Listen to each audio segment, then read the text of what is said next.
औज़ु बिल्लाहि मिनश शैतानिर रजीम। बिस्मिल्लाहिर रहमानिर रहीम। व अक़ीमुस सलात व आतुज़ ज़कात सुम्मा तवल्लैतुम इल्ला क़लीलन मिनकुम व अंतुम मुअरिज़ून। सदक़ल्लाहुल अज़ीम। అనంత కరుణామయుడు, అపార కృపాశీలుడు, సర్వలోక సృష్టికర్త అయినటువంటి అల్లాహ్ శుభనామంతో ప్రారంభిస్తున్నాను. సోదరులారా, సోదరీమణులారా, అయ్యలారా, అమ్మలారా, అస్సలాము అలైకుం రహమతుల్లాహి వబరకాతుహు. సర్వ సృష్టికర్త అయినటువంటి దైవం మన అందరి జీవితాలలో శాంతిని, శుభాలను ప్రసాదించుగాక. ఇంతవరకు మీ ముందు మానవ మార్గదర్శక గ్రంథం, దేవుని అంతిమ గ్రంథమైనటువంటి దివ్య ఖురాన్ 2వ అధ్యాయం 83వ వాక్యం యొక్క అరబీ మూలంను పఠించడం జరిగింది.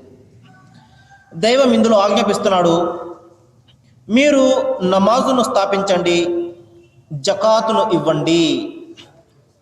సోదరులారా, మనము నమాజు గురించి చాలా విస్తృతంగా తెలుసుకోవడం జరిగింది. ఈ నమాజ్ అనే ఈ ఆరాధన విధానము దైవము మానవాళికి సూచించినటువంటి ఒక అత్యద్భుతమైనటువంటి ఆరాధన విధానము. మరి దీని తర్వాత వెంటనే మరొక ఆజ్ఞను కూడా ఇవ్వడం జరిగింది. అదేమిటంటే, మీరు జకాతును ఇవ్వండి. జకాత్ అంటే అర్థం పవిత్రం చేయడము, అంటే మన సంపదను కొద్దిగా దానము చేసి దానిని పవిత్రం చేసుకోవడం అన్నమాట. ఇది ఎంత ముఖ్యమైనటువంటి విషయం అంటే, ఏ విధంగా అయితే మనిషి దైవాన్ని ఆరాధిస్తాడో, ఏ విధంగా అయితే తన శరీరంతో ఆరాధన చేస్తాడో, అదేవిధంగా తన ధనంతో కూడా ఆరాధన చేయడమే ఈ జకాత్ అనేది. అయితే సోదరులారా, దైవము ఒక సందర్భంలో ఈ విధంగా తెలియజేస్తున్నాడు, అల్లజీన జకాతి ఫాయిలు అని అంటున్నాడు. అంటే నిజమైనటువంటి విశ్వాసులు తమ జీవితాలలో ఈ జకాతును స్థాపిస్తారు. స్థాపించడం అంటే ఏదో వారికి నచ్చినట్టు, ఇష్టం వచ్చినట్టు ఇవ్వడం కాకుండా తమ జీవిత కాలం అంతా కూడా ఈ దానాన్ని వారు చేస్తూనే ఉంటారు అని ఇక్కడ అర్థం అన్నమాట. అయితే సోదరులారా, ఇక్కడ నేను మీకు కొన్ని విషయాలను చెప్పడానికి ప్రయత్నం చేస్తాను. అదేమిటంటే, మన సమాజం ప్రస్తుతం 2 ఆర్థిక వ్యవస్థలతో ముడిపడి ఉంది. అది ఒకటి ఏమిటంటే, ప్రపంచమంతా కూడా మనం చూసుకున్నట్లయితే, ఒకటి పెట్టుబడిదారీ వ్యవస్థ ఉంది, దీన్నే క్యాపిటలిజం అంటారు. 2 సామ్యవాద వ్యవస్థ ఉంది, దీనినే సోషలిజం లేక కమ్యూనిజం అంటారు. ఈ పెట్టుబడిదారీ వ్యవస్థ, ఈ క్యాపిటలిజం అనేది యూదులు మరియు ఆర్యులు మన సమాజానికి ఇచ్చినటువంటి ఒక భయంకరమైనటువంటి రోగం అన్నమాట. ఈ పెట్టుబడిదారీ వ్యవస్థ ఏ విధంగా ఉంటుందంటే, మీకు చాలా తేలికగా అర్థమయ్యే విధంగా చెప్పడానికి ప్రయత్నం చేస్తాను. ఇక్కడ మనిషి సంపద కోసమే బ్రతుకుతూ ఉంటాడు. ధనాన్ని ప్రోగు చేసుకోవడమే అతని ప్రధానమైనటువంటి కర్తవ్యంగా ఉంటుంది. మరి ఇతను ఈ ధనాన్ని కూడబెట్టుకోవడానికి అనుసరించే మార్గం ఏమిటంటే, వడ్డీ అనే భయంకరమైనటువంటి భూతం. ఇదేమిటంటే, మనిషి యొక్క అవసరాన్ని వాడుకోవడం అన్నమాట. తద్వారా బ్యాంకుల రూపంలో మరియు ఇన్సూరెన్స్ కంపెనీల రూపంలో, ఇంకా సహకార సంస్థలు, ఇటువంటి ఎక్కువ కూడా బయలుదేరిపోయి ప్రజలను వడ్డీ పేరుతోటి వారి యొక్క ధనాన్ని అంతటిని కూడా లాగివేస్తుంటారు. తద్వారా ఏమవుతుందంటే, ధనమంతా కూడా కొంతమంది చేతిలో ఉండిపోతుంది అన్నమాట. ఉదాహరణకు చూడండి, ప్రపంచవ్యాప్తంగా ధనవంతులు 1% మంది ఉంటే, ప్రపంచంలో ధనమంతా కలిపితే సగం ఎంత ఉంటుందో ఆ సగం అంతా కూడా వారి వద్ద ఉంది. అంటే ప్రపంచ సంపదలో సగం సంపద 1% కూడా లేనటువంటి ధనికుల చేతుల్లో ఈ రోజున ఉండిపోయిందన్నమాట. చూడండి, ఇంకా చూడండి, ఈ ఆర్థిక వ్యవస్థ యొక్క లక్షణాలు ఏ విధంగా ఉంటాయంటే, ధనవంతులే మరింత ధనవంతులుగా అయిపోతుంటారు. మరి అంతేకాకుండా ఇది సమాజాన్ని 2 ముక్కలుగా చేసేస్తుంది ఈ పెట్టుబడిదారీ వ్యవస్థ అనేది. ధనవంతులు, బీదలు, యజమానులు, పనివారు, ఈ విధంగా సమాజాన్ని 2 ముక్కలుగా చేసేసి అనుక్షణం కూడా వీరి మధ్య సంఘర్షణ బయలుదేరుతూనే ఉంటుంది. మరి ఉదాహరణకు చూడండి, మన శరీరం మొత్తాన్ని మనం చూసుకున్నట్లయితే అందులో ప్రధానమైనటువంటి భాగాలు గుండె కానీ మెదడు కానీ ఈ విధంగా మన ఊపిరితిత్తులు ఇవి ఉన్నాయి. వీటికి మాత్రమే రక్తం సరఫరా జరిగి మిగతా వాటికి రక్తము సరఫరా జరగలేదనుకోండి, అప్పుడు ఏమవుతుంది, ఆ శరీర భాగాలు చచ్చుబడిపోతాయి. అదేవిధంగా ఈ ధనం అంతా కూడా కొంతమంది చేతుల్లోనే ఉండిపోయి మరి మిగతా వారికి అది రానప్పుడు సమాజంలో బీదరికం పెరిగిపోయి ఈ విధమైనటువంటి విప్లవాలు సంఘర్షణలు బయలుదేరుతుంటాయి. సమాజం యొక్క అభివృద్ధి అంత మాత్రం కూడా జరగదు. ఉదాహరణకు చూడండి, ఈ పెట్టుబడిదారి వ్యవస్థ, ఈ క్యాపిటలిజం అనే వ్యవస్థ యొక్క లక్షణం ఏ విధంగా ఉంటుందంటే, ఒక కారు ఉన్నవాడు, ఒక కుంటివాడు, ఒక పాదాచారుడు అంటే నడిచేవాడు, వీరు ముగ్గురు పోటీ పడ్డారనుకోండి, కారు ఉన్నవాడు మరిన్ని కార్లు కొనుక్కుంటూనే ఉంటాడు, కానీ ఈ పాదచారుడు కానీ లేకపోతే కుంటివాడు కానీ మరి ఎన్నడూ కూడా డెవలప్ అయ్యే అభివృద్ధి చెందే అవకాశమే ఉండదు. ఇందులో ధనవంతుడు మరింత ధనవంతుడుగా మారిపోతుంటాడు, భేదవాడు మరింత భేదవాడుగా మారిపోతుంటాడు తప్పించి ఏ మాత్రం కూడా వీరు ఆ స్థాయికి చేరుకునే అవకాశం ఉండదు. కనీసం కారు కాదు కదా, స్కూటర్ అయినా కొనుక్కునే అవకాశం ఉండదు ఇందులో. ఇటువంటి భయంకరమైనటువంటి ఈ యొక్క వ్యవస్థను మనం చూసాం, పెట్టుబడిదారీ వ్యవస్థ. అమెరికా ఈ విధంగా మిగతా పాశ్చాత్య దేశాల్లో ఈ వ్యవస్థే ఉన్నది. మరి యూదులు ప్రపంచానికి ఇచ్చినటువంటి భయంకరమైనటువంటి వ్యవస్థ అన్నమాట ఇది. ఆ తర్వాత ఏం జరిగింది, ఈ వ్యవస్థలో ఉన్నటువంటి లోటుపాట్లను తొలగించడం కోసము విప్లవాలు బయలుదేరి సమసమాజ స్థాపన నిమిత్తము సామ్యవాద వ్యవస్థ కూడా అది ఉనికిలోనికి వచ్చింది. మరి ఇది ఎటువంటి వ్యవస్థ అంటే, ఇక్కడ వ్యక్తులకు ఆస్తి హక్కు అంటూ ఉండదు. ఎవరు కూడా వ్యక్తిగతంగా ఆస్తులు ఇందులో సంపాదించుకోకూడదు. మరి ఈ భయంకరమైనటువంటి ఈ వ్యవస్థ కూడా ఒక 20 లక్షల మందిని చంపి మరొక 20 లక్షల మందిని జైలు పాలు చేసి ఒక 40 లక్షల మందిని దేశాల నుండి పారిపోయేలా చేసి ఉనికిలోనికి వచ్చినటువంటి వ్యవస్థ అన్నమాట. ఇది కూడా సామ్యవాద వ్యవస్థ అనేది. ఇక్కడ ధనం అనేది ఒక చోట కేంద్రీకృతం ఉండదు. సమాజంలో ఈ విధంగా ధనవంతుల నుండి తీసుకుని పేదవారికి పంచడం జరుగుతుంది. ఆశయం చాలా ఉన్నతమైనదే ఈ సామ్యవాదం యొక్క ఆశయం కూడా. కానీ పరిశీలించి చూస్తే ఇక్కడ ఏమవుతుందంటే, ఎవరికి కూడా ఆస్తులు సంపాదించుకునే హక్కు ఇక్కడ ఉండదు. అంతేకాదు, అందరికీ సమానమైనటువంటి జీతం. అతను ఒక వ్యక్తిలో మంచి నైపుణ్యత ఉందనుకోండి, టాలెంట్ ఉందనుకోండి, అయినప్పటికీ అతనికి మామూలుగానే జీతం వస్తుంది. మరి ఎవరు టాలెంట్ లేని వారికి కూడా మామూలుగానే వస్తుంది. అందరికీ సమానమైనటువంటి జీతం ఉంటుంది. ఎవరు తమ యొక్క టాలెంట్ను చూపించుకొని మరి ఎక్కువగా సంపాదించుకోవడానికి అవకాశం ఇక్కడ ఉండదు. మరి అంతేకాకుండా ఇది పరిశీలించి చూస్తే ఇది కూడా అనేకమైనటువంటి దారుల బదులు ప్రభుత్వం అనే ఒకే ఒక పెట్టుబడిదారుగా మారిపోతాడు. ఇక్కడ కూడా ప్రభుత్వం అందరి దగ్గర నుండి డబ్బును కలెక్ట్ చేసి తాను ఒక పెట్టుబడిదారీ వ్యవస్థగా అది కూడా మారిపోతుంది. కాబట్టి ఇన్ని లోపాలు ఉండిన కారణంగానే ఈ వ్యవస్థ కూడా మనకు సరైనటువంటి ఫలితాలను ఇవ్వలేకపోయింది. ఇది కూడా మానవులందరినీ కూడా ఒక యంత్రాల మాదిరిగా మార్చివేస్తుంది. చివరికి స్త్రీని కూడా పనిచేసే యంత్రంగానే ఇది చేసేస్తుంది. ఈ విధంగా రెండు భయంకరమైనటువంటి ఈ వ్యవస్థలను మన ప్రపంచం చూసింది. అయితే సోదరులారా, ఇప్పుడు రండి, ఇస్లాం సూచించే ఆర్థిక వ్యవస్థ ఏ విధంగా ఉంటుందో మీకు చెప్తాను. ఇది జకాత్ అనే ఒక అద్భుతమైనటువంటి మార్గం ద్వారా సమసమాజ స్థాపన చేయడానికి ప్రయత్నం చేస్తుంది. ఇది ఇస్లాం అనే వ్యవస్థ ఆస్తులు సంపాదించుకోవడం తప్పు అని ఎంత మాత్రం కూడా చెప్పదు. ఇంకా ఎక్కువగా సంపాదించుకోండి అని చెప్తుంది. రబ్బనా ఆతినా ఫిద్దున్యా హసన వఫిల్ ఆఖిరతి హసన అని ఒక ప్రార్థనను దైవం నేర్పడం జరిగింది. దీని అర్థం ఏంటంటే, ఓ మా ప్రభు, మాకు ప్రపంచంలో కూడా మంచిని ప్రసాదించు, పరలోకంలో కూడా మంచిని ప్రసాదించు.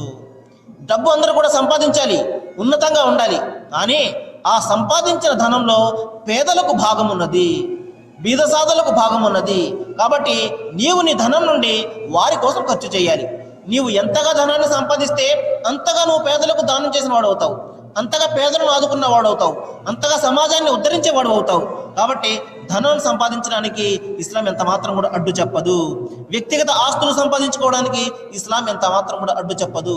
అయితే ఆ సంపాదించుకున్నటువంటి ఆ ధనంలో కానీ ఆ ఆస్తులు కానీ నీవు నిర్ణీతమైనటువంటి వాటాను నీవు జకాత్ రూపంలో బీద సాధులకు పంచాలి. ఇది ప్రధానమైనటువంటి సూచన చేస్తుంది. ఇంకా చూడండి సోదరులారా, ప్రవక్త ముహమ్మద్ సల్లల్లాహు అలైహి వసల్లం వారు ఒక సందర్భంలో చెప్పారు, ఈ ఇస్లాం అనే ఆర్థిక వ్యవస్థ యజమానికి శ్రామికుని మధ్య ఒక అనుబంధాన్ని ఏర్పరుస్తుంది.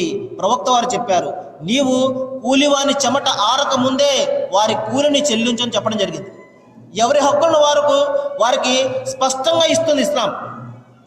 ఇంకా ప్రవక్త వారు చెప్పారు, ఎవరైతే ఒక వ్యక్తి చేత కూలి చేయించుకొని పని చేయించుకొని అతనికి కూలి ఎగ్గొట్టినట్లయితే ప్రళయ దినాన నేను అతనికి వ్యతిరేకంగా దైవ న్యాయస్థానంలో పోరాడతానని చెప్పేసి ప్రవక్త వారు చెప్పడం జరిగింది.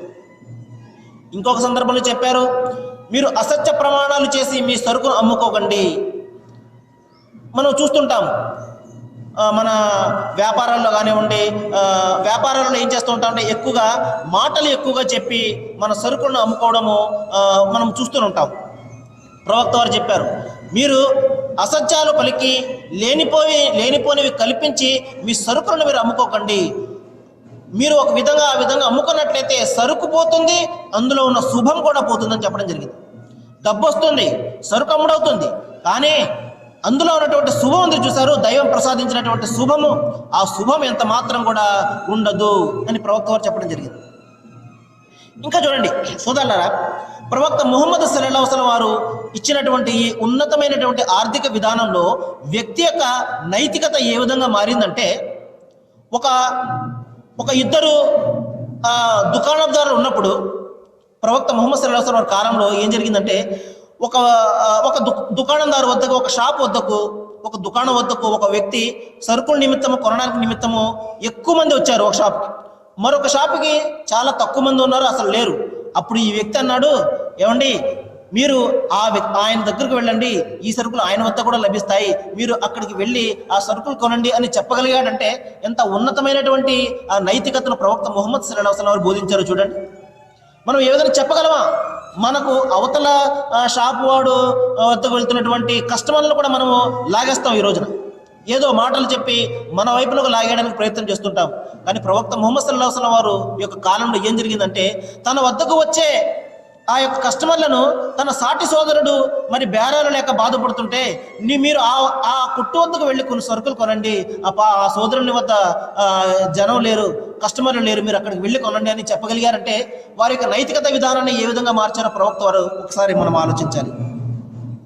కాబట్టి సోదరులారా,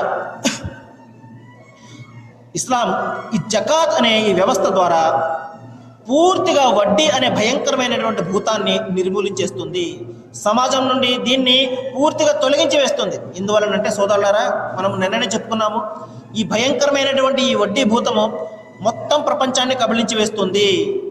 ఉన్నతమైనటువంటి దేశాలన్నీ కూడా బీద దేశాలకు అప్పులిచ్చి వారి నుండి పూర్తిగా ధనాన్ని లాగేసి ఈ రోజున భయంకరమైనటువంటి బీద దేశాలుగా, మరింత బీద దేశాలుగా మార్చేశాయి. మన భారతదేశమే మనం చూసుకున్నాము, ఉన్నతమైనటువంటి భారతదేశం మనది. కానీ ఈ రోజున మనం సంపాదించిన ప్రతి రూపాయలు కూడా 55 పైసలు వడ్డీ రూపంలో కడుతున్నాం. ఈ రోజున మనకు కేవలం 45 పైసలు మాత్రమే మిగులుతున్నాయి. ఈ 45 పైసల్లో మన రాజకీయ నాయకులు ఎంతమంది దీన్ని ఈ విధంగా అవినీతితోటి, అక్రమాలతోటి, ఈ విధంగా స్కాములతోటి, ఇందులో ఇంకెన్ని డబ్బులు వాళ్ళు తీసుకుంటున్నారు చూడండి.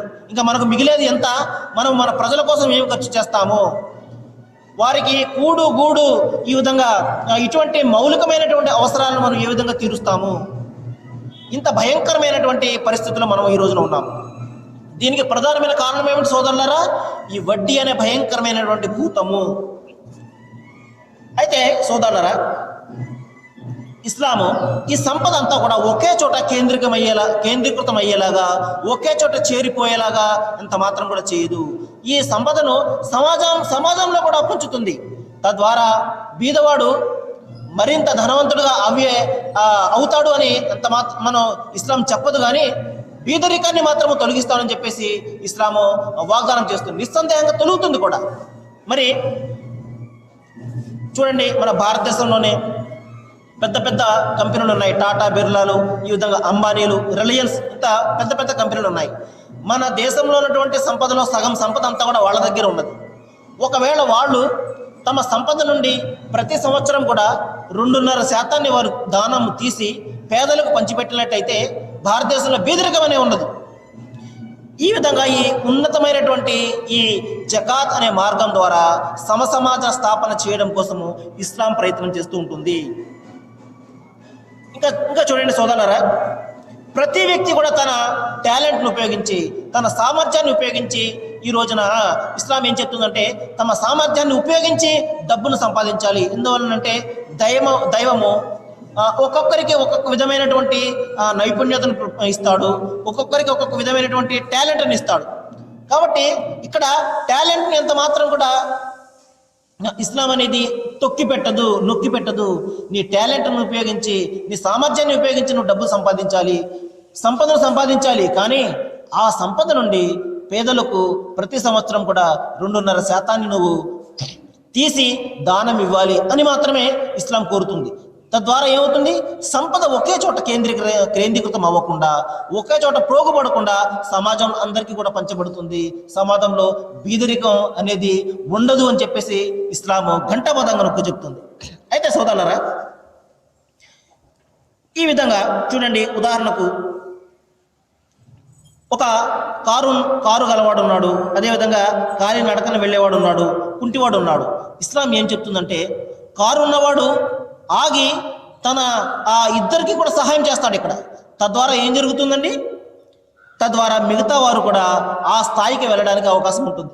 ఇక్కడ ఒకరినొకరు సహకరించుకొని, ఒకరినొకరు ఈ విధంగా సమర్థించుకుంటూ ముందుకు వెళ్ళాలి, ఒకరినొకరు ఆదరించుకుంటూ ముందుకు వెళ్ళాలి అని ఇస్లాము కోరుతుందన్నమాట. కాబట్టి సోదరులారా, ఇంత అద్భుతమైనటువంటి ఆర్థిక విధానము, జకాత్ అనే ఆర్థిక విధానాన్ని ఈ రోజున ప్రపంచమంతా కూడా ఈ రోజున ఆశగా ఎదురు చూస్తుంది. కారు చీకటిలో కాంతిపుంజం మాదిరిగా ఇస్లామియా బ్యాంక్ అనేది ఈ రోజున ప్రపంచవ్యాప్తంగా కూడా ఎక్కువగా బయలుదేరుతున్నాయి. అంటే వడ్డీ రహితమైనటువంటి బ్యాంకులు. ఇది వినడానికి చాలా ఆశ్చర్యకరంగా ఉంటుంది.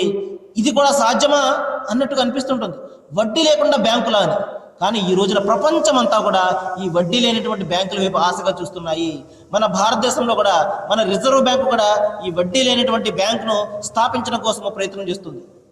ఇక్కడ మనకు ప్రతి ఒక్కరు కూడా ఇందులో డబ్బులు దాచుకోవచ్చు, అలాగే రుణాలు తీసుకోవచ్చు.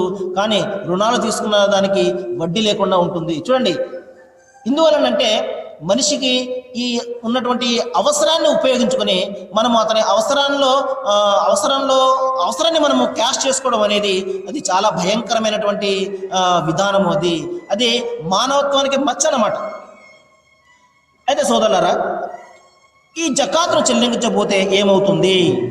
ప్రవక్త వారు చెప్పారు, మరి నీ ధనమంతా కూడా, నీవు సంపాదించినటువంటి ఈ ధనమంతా కూడా ప్రోగుబడి పాము మాదిరిగా నీ మెడకు చుట్టుకుని ఉంటుంది ప్రళయ దినాన్న. ఈ ధనంతోటే నీ నుదుటి మీద, నీ వీపుల మీద, నీ ప్రక్కటెముకల మీద భయంకరమైనటువంటి వాతలు పెట్టడం జరుగుతుంది అని చెప్పేసి ప్రవక్త వారు హెచ్చరించడం జరిగింది. అంతేకాకుండా మరి ఏ వ్యక్తి సంపదలో అయితే ఈ జకాత్ కలిసిపోయి ఉంటుందో, ఈ దానం కలిసిపోయి ఉంటుందో, ఆ సంపద అంతా కూడా అది విషపూరితం అయిపోతుందని చెప్పి ప్రవక్త వారు చెప్పారు. కాబట్టి అది పవిత్రం కావాలంటే అందులో నుండి ప్రతి సంవత్సరం కూడా అతను 2.5% తీసి పేదలకు చెల్లించవలసి ఉంటుంది. అయితే సోదరులారా, ఇది ఎవరు చెల్లించాలండి అన్న ప్రశ్న వస్తే ఒకటేమిటంటే అతను విధేయుడై ఉండాలి, విశ్వాసే ఉండాలి. అంటే దైవం ఒక్కడే, ప్రవక్త ముహమ్మద్ సల్లల్లాహు అలైహి వసల్లం వారు దేవుని యొక్క అంతిమ ప్రవక్త అని విశ్వసించి ఉండాలి. ఇక రెండోది ఏమిటంటే అతని వద్ద 7.5 తులాల బంగారం కానీ, 52.5 తులాల వెండి కానీ, లేకపోతే సత్సమానమైనటువంటి ధనం కానీ అతని వద్ద ఉండాలి. అంటే ఉదాహరణకు ఒక 25,000 అనుకోండి. ఒకవేళ అతనికి 25,000 ఉండి సంవత్సరం అంతా గడిచిపోతే దాని నుండి అతను ఆ జకాతు చెల్లించడానికి హక్కుదారుడు అవుతాడు. ఒకవేళ ఇది లేదనుకోండి, అతను చెల్లించిన అవసరం లేదు. కాబట్టి ఈ విధంగా అతను సాహిబ్ నిసాబ్, అంటే దానికి తగ్గ అర్హతను అతను సాధించినట్లయితే, అంటే అతని వద్ద 7.5 తులాల బంగారం కానీ, లేకపోతే 52.5 తులాల వెండి కానీ ఉన్నట్లయితే, లేకపోతే దానికి సమానమైనటువంటి ధనం కానీ అతని వద్ద ఉన్నట్లయితే, ఆ ధనం నుండి అతను అప్పులన్నీ పోగా, ఖర్చులన్నీ పోగా 1 సంవత్సరం పాటు అతని వద్ద మిగిలిపోయి ఉన్నట్లయితే, అందు నుండి 2.5% అతను తీసి ఆ బీదలకు దానం చేయవలసి ఉంటుంది. దీన్నే జకాత్ అని పిలవడం జరిగింది. ఇన్షాల్లా దైవం తెలిస్తే నేను మరికొన్ని విషయాలు రేపు చెప్పడానికి ప్రయత్నం చేస్తాను. సోదరులారా, మీకు మరొకసారి జ్ఞాపకం చేస్తున్నాను, ఈ రోజున శుక్రవారము మరి మన సిసిసి ఛానల్లో 9 నుండి 9:30 వరకు కూడా ఖురాన్ సందేశం అనే ఒక కార్యక్రమం ప్రసారం అవుతుంది. మీ అందరికీ నేను విజ్ఞప్తి చేస్తున్నాను, మీ అమూల్యమైనటువంటి సమయాన్ని కొద్దిసేపు ఆ కార్యక్రమాన్ని చూడడం కోసం వినియోగించండి. మంచి మంచి విషయాలు అందులో వస్తాయి. మరి అంతేకాకుండా ఒక ఫోన్ నంబర్ కూడా అక్కడ ఉంటుంది. మీకు ఏదైనా సందేహాలు ఉన్నట్లయితే మీరు నిస్సంకోచంగా ఆ నెంబర్కు ఫోన్ చేసి సందేహాలు తీర్చుకోండి. మీకు ఏదైనా పుస్తకాలు కావాలన్నా కూడా ఆ నెంబర్కు మీరు ఫోన్ చేసినట్లయితే మీకు ఆ పుస్తకాలు కూడా ఇవ్వబడతాయి. ఎందువలనంటే మన జీవితం ఒక రోజున ముగిసిపోయే జీవితము, మరణ తర్వాత మరొక జీవితం రాబోతుంది, శాశ్వతమైనటువంటి జీవితం రాబోతుంది. ఆ జీవితాన్ని మనం సార్థకత చేసుకోవాలంటే మనము ఈ జీవితంలో సత్యాన్ని తెలుసుకుని సత్యాన్ని అనుసరించాలి. ఈ జీవితాన్ని మనం ఈ విధంగానే గడిపేసినట్లయితే ఆ తర్వాత మనం ఎంత బాధపడినా కూడా ఏ మాత్రం ప్రయోజనం ఉండదు. నేను దైవాన్ని ప్రార్థిస్తున్నాను, ఏ విషయాలైతే నేను మీ ముందు చెప్తున్నానో ప్రస్తావిస్తున్నానో వీటి మీద మనము ఆలోచన చేయాలని, ఆచరించాలని, దైవం మీకు నాకు మనందరికీ కూడా సన్మార్గాన్ని చూపించాలని, మన మనసులన్నీ కూడా అందరి మనసులు కూడా కలిపి మనందరము ఒకే దైవాన్ని ఆరాధించేలాగా మనకు ఆ జ్ఞానాన్ని ప్రసాదించాలని దైవాన్ని వేడుకుంటూ ముగిస్తున్నాను. వాఖిరు దావానా అల్హమ్దులిల్లాహి రబ్బిల్ ఆలమీన్.